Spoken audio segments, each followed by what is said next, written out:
Diya sa atong ebanghelyo, klaro kaayo nga si Jesus o katong naminaw kaniya, wala magkasinabot or adunay panagbingkil. Kay kung dili, natural, magkasinabot, gayod sila. Pananglitan, gisultihan ni Jesus ang mga Hudeo, bisan kinsa nga magatuman sa akong pulong, dili gayud makakita sa kamatayon.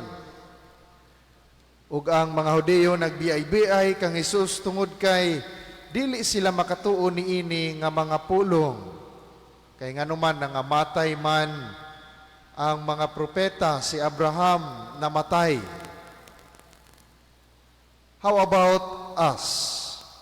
Nagtuo ba kita nga niini nga pahayag ni Jesus nga bisan kinsa nga magtuman sa iyang pulong dili makakita sa kamatayon?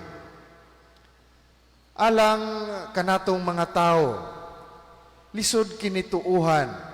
Og siguro kung kita usab magbiay-biay or mo biay-biay usab sa mga musulti niini.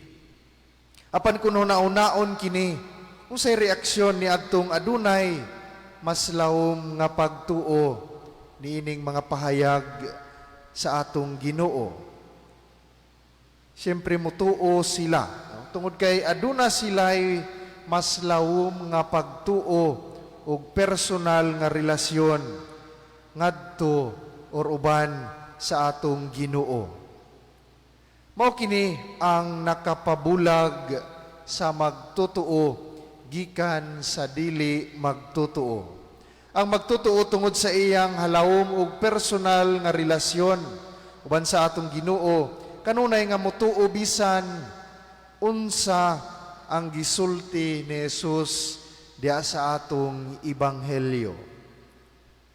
Ang magtutuo naghimo sa matag pahayag sa atong Ginoo diha sa mga kasulatan, ingon nga iyang giya sa kahayag. Si Jesus dili usa ka historical nga tao. Alang kaniya si Jesus para sa magtutuo, si Jesus usa ka kanunay nga naggiya nga kahayag nga nagdanag sa iyang kinabuhi. Mga igsuon, kita giawhag niini nga tawag nga mutuo kita bisan paman or bisan unsa paman ang moabot sa atong kinabuhi, bisan paman kung lisod tuohan ang mga pulong sa atong Ginoo, apan kung kanunay kitang mudapig kaniya, siya mugiya ug muuban kanato diha sa atong kinabuhi. Bisan unsa ang moabot, problema, mga kasinatian nga dili nato malikayan, ang Ginoo kanunay anaa kanato. Mga igsuon, hapit na ang Semana Santa. Busa ato kining kanunay pamalandungan nga dili unta kita sama sa mga apostoles nga nibiya kaniya panahon sa iyang pagpasaki, sa iyang kamatayon. Hinaut unta nga kita mag-uban kaniya, diha kaniya bisan paman sa atong mga tagsa-tagsa ka mga kasinatian.